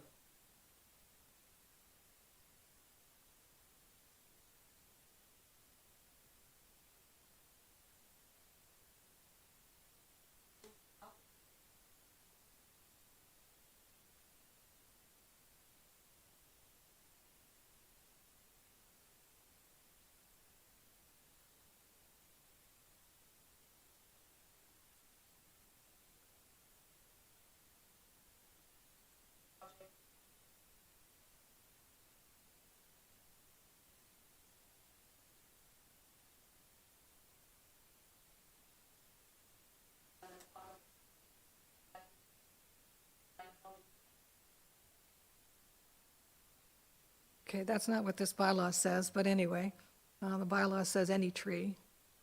And then we would have to go to Schedule A, Schedule B.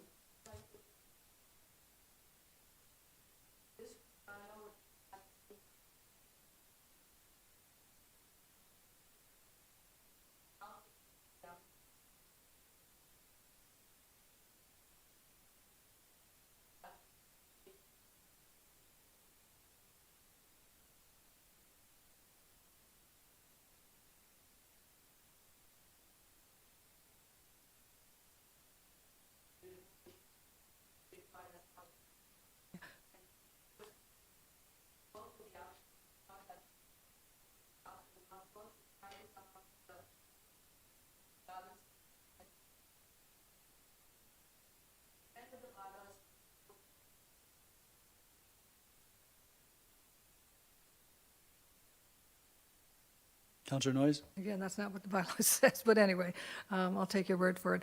My last, I guess, a question is to clarify natural heritage, because under the definition in the bylaw, it talks about any tree in the natural heritage has to be replaced as per Schedule B.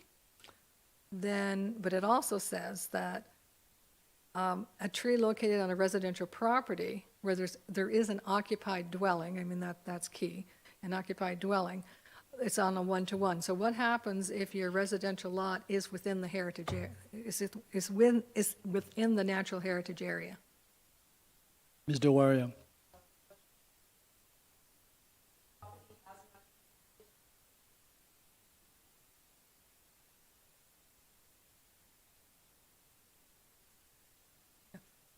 We're not talking about a new property. We're talking about someone who has to take down a tree. A good example is there's a gentleman that needs to put in a septic bed. there's a number of So- reasons. So to put in a septic bed, you have to get a permit. If you get a permit, then that takes it out of the bylaw, and then it's dealt with, could be a tree preservation plan, it could be something else. But he's in the natural heritage area. Yeah, and if it's a natural heritage area, you'd have to, in order to put it into a natural heritage area, you'd have to get an EIS. Again, so in other words, it's not going to happen. Like, in other words, if it's a you're- natural heritage area, it should not interfere with like a septic bed going in or something like that, unless Can't there's another now. site You plan. can't now. You can't now. You can't put, unless you get approval through an EIS to encroach into a natural heritage system, you can't put in a septic system now. You can't build in those now. You have to get permission. And that becomes a development application, which takes it out of this bylaw, and then staff deals with it in that fashion. So there are no residential lots in natural heritage areas right now? I didn't say that. There are some. Okay, There are so, some, and if the person, so we had a meeting, Ms. Dewari and I met with a resident a couple of weeks ago, 3 weeks ago, who has a property, but he's interested in a severance. He makes the application for a severance. That's a consent application, which means it's taken out of this bylaw. If he wants to, if he gets a severance, one of the conditions will be that he's got to move his septic system. If he wants to move his septic system, and he can't encroach into a natural heritage system, so there'd have to be some type of tree preservation plan or an EIS done to determine where he could put that. okay, again, I'm probably reading more into this because it says here, a plan for subdivision, a plan for condominium, a severance, or a consent.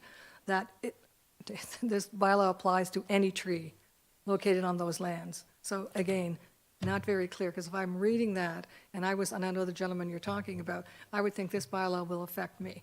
Now, I'm hearing that, well, yes, we can go to planning and they can do it, and they'll do a site, and they'll say, well, yes, maybe not every tree of any size, maybe we're just going to make you replace 5 or 6 or whichever. But on 3.1E, it basically says a consent, a severance or consent. So if that's the case, why is this even in here? Ms. Delwaria.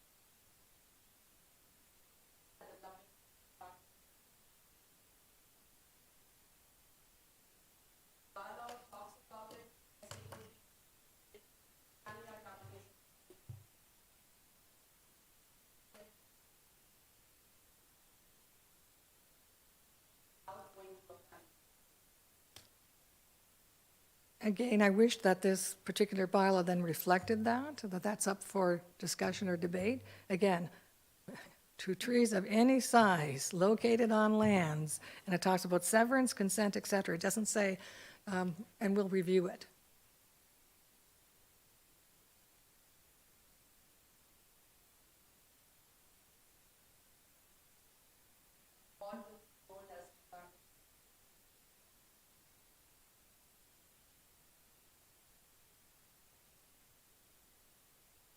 If I can continue, I understand that part. My concern is the number of trees that you may expect that person to replace. I'm not saying they don't have to get a site plan and an agreement, et cetera, et cetera. I'm saying according to this, every tree and any tree that they remove then goes to Schedule B, and they would have to follow that number, depending on the size of the tree, wherever at 4 feet. So that's my concern, is that this is what it's saying. I hear what you're saying, that we may choose not to do that, and we may choose that you only have to replace 2 of the trees, but this bylaw says trees of any size located on lands, and it does talk about severances and consent. So I'm just, if I was an individual reading that, I would think it's going to apply to me. Okay, so you've now had 20 minutes. Do you have anything further? Nope. Anyone else? Councillor Dubanow. Yeah, thank you, Your Worship, and thank you to all the staff involved who have put this bylaw together, and the public who have contacted us. I know this has been going on for a while. I think we can all agree that the clear cutting, which I even saw some new clear cutting today on Helena Street, an unoccupied parcel that now has a for sale sign on it for a house to be built. I think we'll agree here that that's a big concern, but that we have a vested interest in our entire community to ensure that we do what we can to preserve the tree canopy we have and enhance our tree canopy, particularly since the ash borer has just devastated our community. I want to move one amendment though, and I want to thank His Worship because he raised this and had some discussion about it, and I think it's a real good idea just to give some assurance. So basically, I'd like to add an additional item to section 15, and if I'll give it here, and I'll wait for a seconder who might be interested. It would be that an owner may appeal the denial of a permit or exception letter, any condition imposed on the granting of a permit, or any decision of the town arborist or director under the provisions of this bylaw to the Property Standards Committee, Your Worship. Thank you. Do we have a seconder for that? Councillor Lewis? Ms. Dilwari, we had some discussion about this earlier, and I also took it up with Mr. McQueen.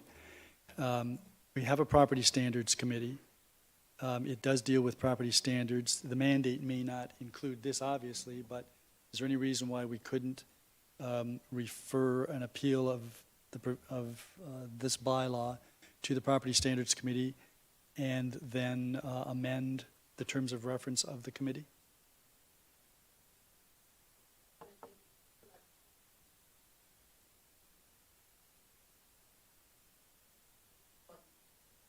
Right. Okay. Mr. McQueen, do you have any comments on that? No, I'd refer to Ms. Dilwaria for any of her comments and whether that was manageable. Okay. Any questions or comments? Councillor Noyes. Yes, I'm just wondering, basically, anyone can ask for relief of the bylaw, right? There's no restriction on that. And someone asks for relief of the bylaw, do they not come to council? Well, they could come to council, but it seems to me that there's an easier and more expeditious process. People could come to us with a property standards complaint if they wanted to, but we have a process, we have an appeal process. And this takes the politics out of it because the Property Standards Committee, I don't believe, has any elected official on it. These would be residents, and so there'd be a process where the person who's appealing whatever put forth his or her case. Planning staff would provide their information, and this committee could then make a determination. Okay, if this committee makes a determination, then that individual, if he doesn't like the determination, that person cannot then come to council? I wouldn't think so. Okay, so I'm just saying in Niagara-on-the-Lake, my understanding is that if someone does not like the denial of a permit, and I don't think this is going to happen very often, to be perfectly honest, or an exception letter, that they go to council. Well, they could go to council here if this amendment isn't passed. Councillor Dubanow? Yeah, and thank you, Your Worship. And I think you raised the most salient point there, which is to get the politics out of this. Because if it comes to council, this is a political body. We all, run for our 4-year terms, and as much as we do what's best and we look at the information, it's still a political process. We are still elected officials. By placing this in the hand of the Property Standards Committee, that's a non-partisan non-political body. We should all be non-partisan, but non-political body. There individuals who are community members that we appoint to this committee to adjudicate issues of this nature. And, you know, whether, and I view it in the perspective, whether it's, you know, a fence that's in bad condition, that's a property standards issue, or something related to the maintenance of a home that falls under the building code, I view the tree situation as very similar. If we're willing to trust those individuals to make determinations on property standards, I see no reason why we shouldn't trust them to make a similar determination on a permit, whether it should be granted or another such matter. I think we're very fortunate to have that ability. I really would not want to go down the road of Niagara-on-the-Lake on a lot of things they do, and that is one particular situation. I don't think this should come to council. We have a body, and I think that's a body we should utilize, Your Worship. Anyone else to the amendment? Councillor Noyes. I just have a question here, just to educate myself. Okay, when someone goes to the Property Standards Committee, they're usually looking for something, you know, like variance, like my roof said I want it 3 No, it's inches. usually the appeal of an order. Appeal of an order? Okay, that's all. Thank you. Okay, so the amendment is on the floor that you all have a copy of it. Anyone need it read out? Councillor Luberts would like us to read it out. So can you just go over that again, Councillor Dubanow? Yes, Your Worship. It would be an additional item, 15.8 in this case. An owner may appeal the denial of a permit or exception letter, any condition imposed on the granting of a permit, or any decision of the town arborist or director under the provisions of this bylaw to the Property Standards Committee. Okay, everyone clear on the wording? All those in favor? None opposed, that is carried. Anything further, Councillor Dubanow? Not for the time being, Your Worship. Anyone else? Okay, I'd circulated a couple of other possible amendments, one of which dealt with an issue raised by Councillor Noyes before, and that was relative to the security and an amendment to section 9.1E to add wording at the beginning of that subparagraph. Anybody interested in moving that? Councillor Lewis? Okay, and that would be seconded by Councillor Lewis, but perhaps you could read out what the change to section 9.1E would be for 5.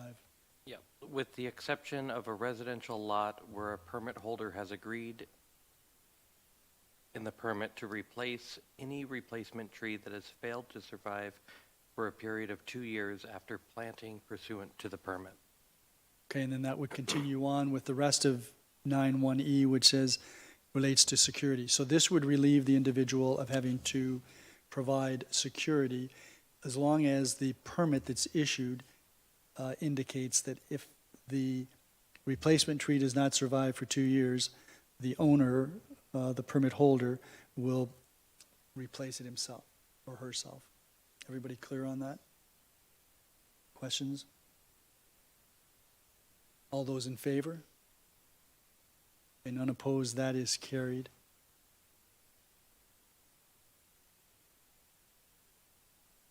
Yes. Councillor Dubanow? Yes, Your Worship. I'd like to move another amendment, and this would be under section 8. And it would read, for the purposes, or it would be 8.2, for the purposes of section 4.1K and O, 6.1A, and 8.1, the owner of a residential lot may submit a permit application or request for an exemption letter along with proof of the condition of the tree satisfactory to the director, who shall determine whether an arborist report is necessary in order to process the application or request, and if so, the town arborist shall be deployed to inspect the tree and report his or her findings to the director. Ms. Dewar, you've had the opportunity to look at this. Do you have any questions or concerns? Okay. Any, Councillor Noyes? And I think Mr. Warren and I had a talk about this about a month ago when it first came out. So in other words, it doesn't say this in here, but this kind of says that here, is that we can, if the person can take a picture of it, and if it's the tree is half dead or whatever, they can take a picture of it. They don't necessarily need an arborist report to do that. And if they do need, if the picture or whatever isn't good enough, then the town will provide the arborist. Is that what I'm reading? And then if I don't agree with the town arborist, then I can go and get my own You can arborist. appeal. I can Or- appeal it. Yeah, I can get your own appeal it. arborist and appeal. Yeah, so is that that's my understanding, is that correct?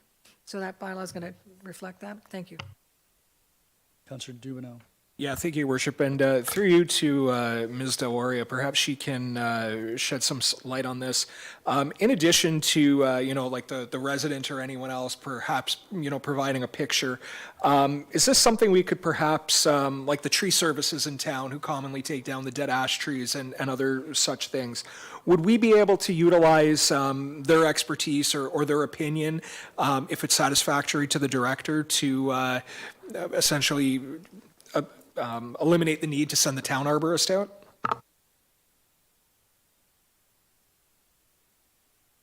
Sorry, I was just asking if, residents have the ability to submit a photo or something else to satisfy the director that the tree qualifies to be removed.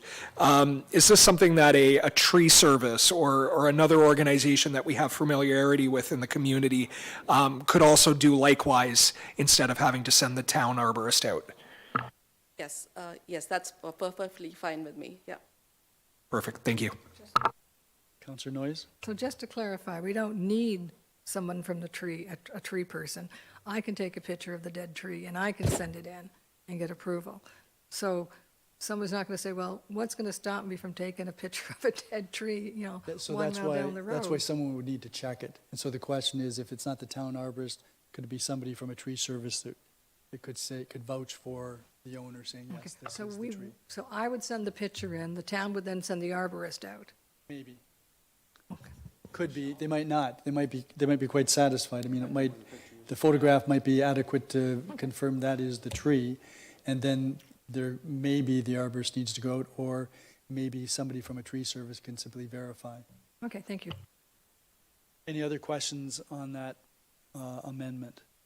And I'm going to call the question. All those in favor? That is carried. Sorry, who seconded that? Nobody seconded it. Someone like to second it? Councillor Christensen? Okay, let's vote on it now. I don't think anybody seconded it. Yeah, okay. Thanks for speaking up. People over on this side, they're always telling me what to do.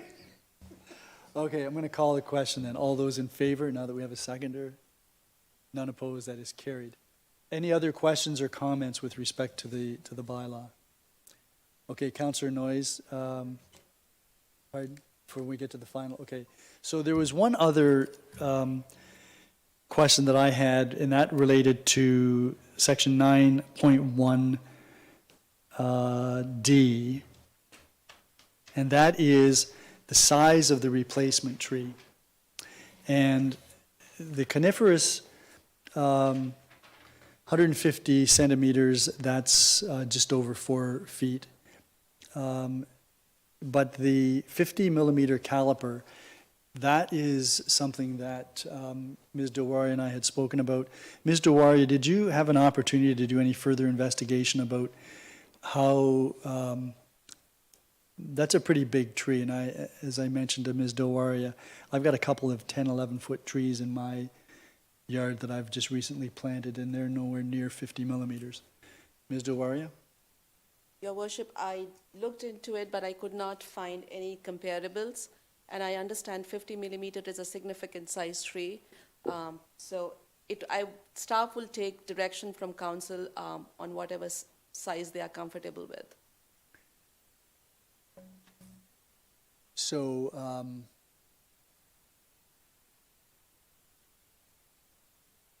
is anyone interested in moving that the replacement for a deciduous tree be 35 millimeter caliper? Yeah, so I have an oak tree that's probably 11 feet high. It's 26 millimeters. It's a red oak.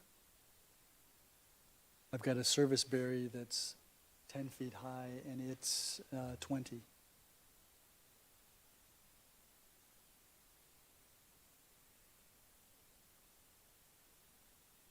Councillor Dubanow is prepared to move that. Is there a seconder for that? Councillor McDermott? So that, so paragraph 9.1D, the minimum tree replacement size is, the amendment would be 35 millimeter caliper as opposed to 50. Okay. So it's on the floor. Councillor Noyes, you had your hand up.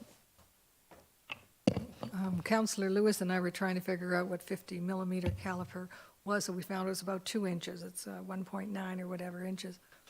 So the 35 would be about 1.1 1.25 inches? 1.5. 1.5, okay. So what happens, okay, if we pass this, and that's fine, I guess the 150 is 4 feet, right? Sorry? It's about 150 centimeters is 4 feet? Yeah, just a little over 4 feet. Okay, I guess my question is on the same topic. What happens if I replace my tree myself? Do I have to kind of show you my 5-gallon container or what? So the permit that's issued would indicate that you have to replace the tree. The bylaw tells you how big the tree has to be, whether it's deciduous or coniferous.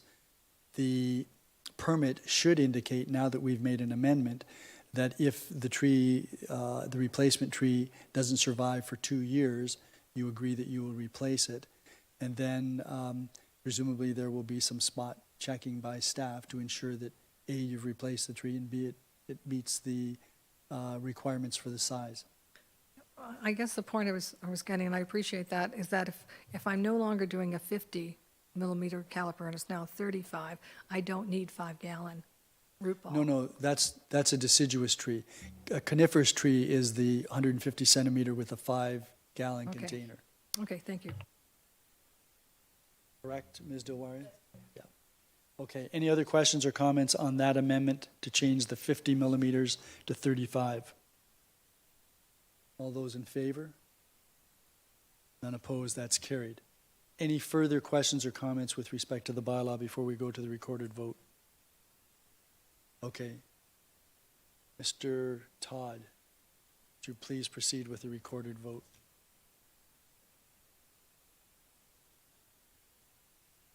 And Your Worship, just to clarify, this is for third and final? Yeah, yes, okay, so let's put it on to third and final reading. And that would be, Councillor McDermott, you have third and final reading, so we're just going to deal with this one bylaw. Moved by myself, seconded by Councillor Lewis, that bylaw 33-2024 is given third and final reading to be signed by the mayor and clerk under the corporate seal. Okay, any further questions or comments? Mr. Todd, recorded vote? Thank you, Your Worship, and I'll just clarify that that is as amended. As amended, yep. Councillor McDermott? Yes? Councillor Christensen? Yes. Councillor Lewis? Yes. Councillor Flagg? Yes. Councillor Dubanow? Yes. Councillor Noyes? No. Your Worship? Yes, That carries. thank you. Okay, so we're going to go back to the bylaw package now as amended, and Councillor Dubanow, could you give first and second reading for the 2 remaining bylaws? Yes, Your Worship. Moved by myself, seconded by Councillor Flagg, that the bylaw package containing 34-2024 to authorize execution of a condominium assumption agreement with Ashton Homes Western Limited, and 35-2024 to amend fees and charges bylaw 176-2023, that's the tree protection fees and charges, is given first and second reading. All those in favor? None opposed, that is carried. Those 2 bylaws are on the floor for any questions or comments. There being none, Councillor McDermott, could you do third and final reading for those 2 bylaws? Thank you, Your Worship. Moved by myself, seconded by Councillor Lewis. That bylaw is 34-2024 and 35-2024 given third and final reading to be signed by the mayor and clerk under the corporate seal. Any questions or comments? All those in favor? None opposed, that is carried. That takes us then to the confirmatory bylaw, and Councillor Flagg, you have that. Thank you, Your Worship. Moved by myself, seconded by Councillor Dubanow, that bylaw 37-2024 to confirm the actions of council at its council committee meeting held on March 4th, 2024, and the council meeting held on March 28th, 2024, is given first and second reading. All those in favor? None opposed, that is carried. Councillor Noyes, you have third and final reading for that bylaw.